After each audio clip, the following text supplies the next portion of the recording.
Viewers, আসসালামু আলাইকুম। আজকের ভিডিওতে আমি আপনার সাথে খুবই স্পেশাল রামেনের রেসিপি শেয়ার করব। তো কিভাবে তৈরি করলাম রামেন সেটা জানতে হলে আমার ভিডিওটা পুরোটা অবশ্যই আপনাদেরকে দেখতে হবে। তো ঘটনা যেটা হয়েছে অনেক অনেক দিন আগের কথা, প্রায় বছর খানেকের বেশি তো হবেই। তো অনেক অনেক দিন আগে আমি গোলুস রিভিউতে এই রামেনের রেসিপিটা দেখেছিলাম। তো দেখার পরে আমি রেসিপিটা মনে করে রেখেছি, কিন্তু বানাতে পারিনি। তার কারণ হচ্ছে রামেন বানাতে খুবই বড়লোকি কিছু উপকরণ লাগে।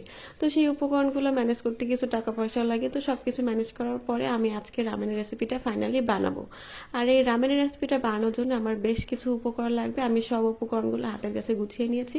আমি এখানে নুডলস, ডিম, বিভিন্ন রকম সবজি, মুরগির মাংস, আরও 2 থেকে 3 রকমের সস নিয়েছি। এটা হচ্ছে রেড চিলি সস আর এটা হচ্ছে ডার্ক সয়া সস। তো আরেকটা সস এখানে দেখাতে ভুলে গিয়েছিলাম, পরের বার দেখিয়ে দেবো, নেক্সট টাইম দেখিয়ে দেবো। এখানে প্রথমে আমি রামেন বানানো শুরু করে দিচ্ছি। এখানে আমি একটা মুরগির বুকের মাংস ছোট ছোট করে পিস করে কেটে নিয়েছি। এর মধ্যে আমি একটু আদা রসুন বাটা দিয়ে দিলাম, আর দিয়ে দিলাম 1 চা চামচ মতো ডার্ক সয়া সস, আর দিয়ে দিলাম একটু লবণ। লবণটা একটু কম করে দিতে হবে। দিয়ে এটা ম্যারিনেট করে রেখে দিলাম। আর আমার হাতে এখন যে টিনের ডিব্বাটা দেখতে পাচ্ছেন, আমি এটা খুব চেষ্টা করছি খোলার জন্য। এটা বাইরের দিকে টান দিব না ভেতর দিকে প্রেস করবো বুঝতে পারছিলাম না, তা অনেকক্ষণ টানাটানি করার পর এটা খুলতে পারছি ফাইনালি। আর এটা হচ্ছে মাশরুম। আর এই মাশরুমটা হচ্ছে রামেন বানানোর একটা প্রধান উপকরণ। এটা খুব মানে একটু একটু এক্সপেন্সিভ। প্রথমে আমি 4-5 টুকরা মাশরুম নিয়ে এরকম পিস পিস করে কেটে নিব। আর এই মাশরুমটা আমি আমার বাসার আশেপাশে একটা সুপার শপ থেকে নিয়েছি। এই ধরনের বড়সড় সুপার শপে অনেক ধরনের আইটেম পাওয়া যায়। তো সেখানে আমি চলে গিয়েছিলাম, যেহেতু আমার মাশরুমটা কিনা লাগবে। তো সেখানে যে আমি আমার ওই প্রয়োজনীয় মাশরুমটা নিয়ে এসেছিলাম, এই যে এই সেলফ থেকে। তো মাশরুমটার প্রাইস রেখেছিল প্রায় 200 টাকার বেশি।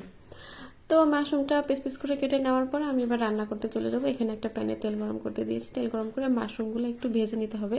তো এই পর্যায়ে আপনারা চাইলে মাশরুমের মধ্যে একটুখানি ডার্ক সয়া সস দিয়ে দিতে পারেন, তাহলে কালারটা সুন্দর আসবে। আর মাশরুমটা ভেজে নেওয়ার পরে আমি এর মধ্যে যে চিকেনটা মাখিয়ে রেখেছিলাম সেই চিকেনটা ভেজে নিব।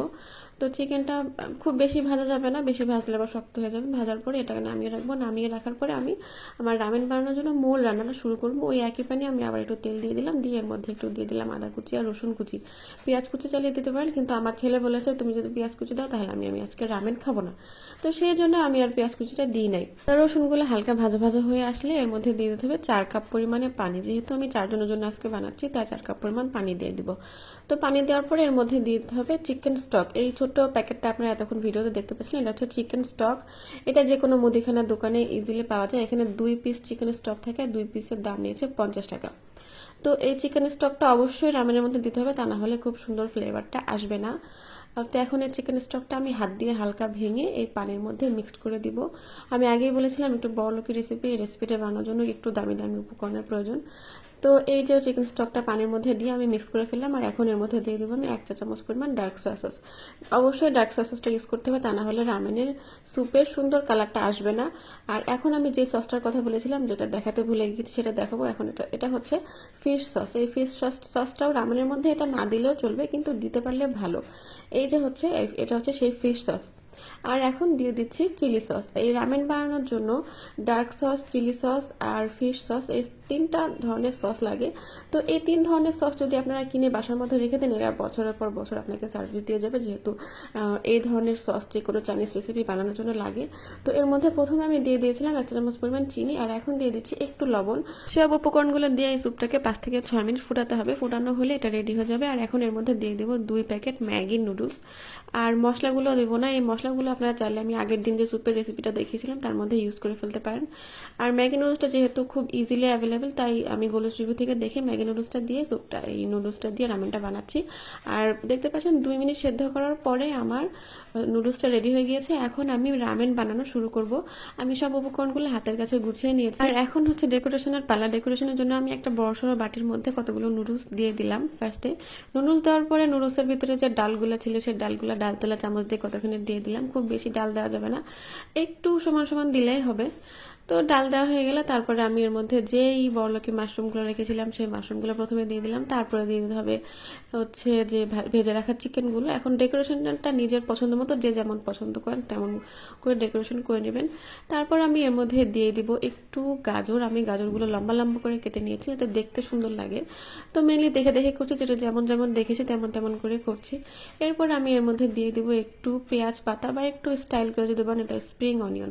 তো পেঁয়াজ পাতা বা স্প্রিং অনিয়ন একটু দিয়ে দিলাম। তারপর আমি ওই সাইড দিয়ে একটুখানি ধনেপাতা কুচি দিয়ে দিলাম। তারপরে এখন আমি একটুখানি পাতাকপি কুচি দিয়ে দিলাম। আর এর মধ্যে দিয়ে দিলাম আমি একটা আস্ত সেদ্ধ করা মাঝখান থেকে পিস করে কাটা ডিম।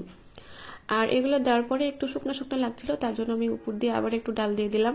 ডাল বা স্যুপ যে যাই খুশি বলেন, একটা কিছু বললে বুঝতে পারলেই হলো। আমরা বাঙালি যে কোনো সব ভাষাকে আমরা আমাদের নিজেদের মতো করে করে ব্যবহার করতে পছন্দ করি। আর এখন আমি দিয়ে দেবো এই জিনিসটা আমার খুবই পছন্দের, এটা হচ্ছে সাদা তিল, বা এটাকে যদি একটু স্টাইল করে বলেন, যেহেতু বড়লোকের রেসিপি একটু স্টাইল করে বলতে পারেন, এটা হচ্ছে হোয়াইট সেসমি সিড। তো হোয়াইট সেসমি সিড দেওয়ার পরে আমার রামেনটা এখন রেডি। তো খাওয়ার জন্য যেহেতু এটার ভিতরে নুডলস আছে, স্যুপও আছে, তাই আমি কাঁটা চামচ চামচ 2 ধরনের চামচ নিয়ে নিয়েছি। তো এখন আমি এটাকে একটু টেস্ট করে দেখবো। আমি নিজেও খুব এক্সাইটেড, আমি রামেনের রেসিপি আগে কখনো ট্রাই করিনি, আমি প্রথমবার রামেনের রেসিপি ট্রাই করছি। তো এই রেসিপিটা গোলস রিভিউতে যখন প্রথমবার দেখেছিলাম তখন আমার কাছে খুবই ইয়ামি লেগেছিল। আর রেসিপিটা আসলে খুবই একটু ইয়ামি টাইপেরই, অনেক ধরনের এক্সাইটেড উপকরণের ভিতরে দেওয়া।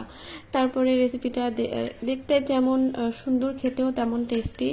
আবার উপকরণগুলো খুবই পুষ্টিকর, এখানে নুডলস আছে, স্যুপ আছে, চিকেন, ভেজিটেবল, তারপরে ডিম, সব ধরনের উপকরণের মিক্সড। সব উপকরণগুলো দেওয়ার পরে রামেনটা আসলে অনেক টেস্টি হয়েছে। তো আমার বাচ্চারাও সাইড থেকে রিভিউ দিচ্ছিল যে অনেক মজা, অনেক মজা, ওদের কাছে অনেক ভালো লেগেছে। আমার মেয়ে তো খেয়ে আবার বলছে যে আজকে খেয়েছি আবার কালকেও খাবো, এতটাই ভালো লেগেছে। স্যুপটা প্রত্যেকটা উপকরণে আলাদা আলাদাভাবে টেস্টি। তো চিকেনটা আলাদা টেস্ট, মাশরুমটা আলাদা টেস্ট, স্যুপটা আলাদা টেস্ট, আবার ডিম দিয়ে নুডলস দিয়ে একসঙ্গে মিক্স করে খেতে আরেক রকম টেস্ট। তো এই ছিল আমার আজকের টেস্টি ইয়াম্মি কালারফুল রামেনের রেসিপিটা আপনারা অবশ্যই বাসায় ট্রাই করবেন, আশা করি ভালো লাগবে। যেহেতু শীতকাল, আর এই শীতকালে স্যুপ টাইপের রেসিপিগুলো ভালো লাগে খেতে। আর আমার ভিডিওটা কেমন লেগেছে অবশ্যই কমেন্টে জানাবেন। আর আমার ভিডিওগুলোতে বেশি বেশি করে লাইক, কমেন্ট আর চেষ্টা করবেন একটু বেশি বেশি করে শেয়ার করে দিতে, যাতে করে আর 10 জন মানুষ দেখার সুযোগ পায়। তো দেখা হবে নেক্সট কোনো ভিডিওতে। সে পর্যন্ত সবাই ভালো থাকবেন, সুস্থ থাকবেন। আল্লাহ হাফেজ।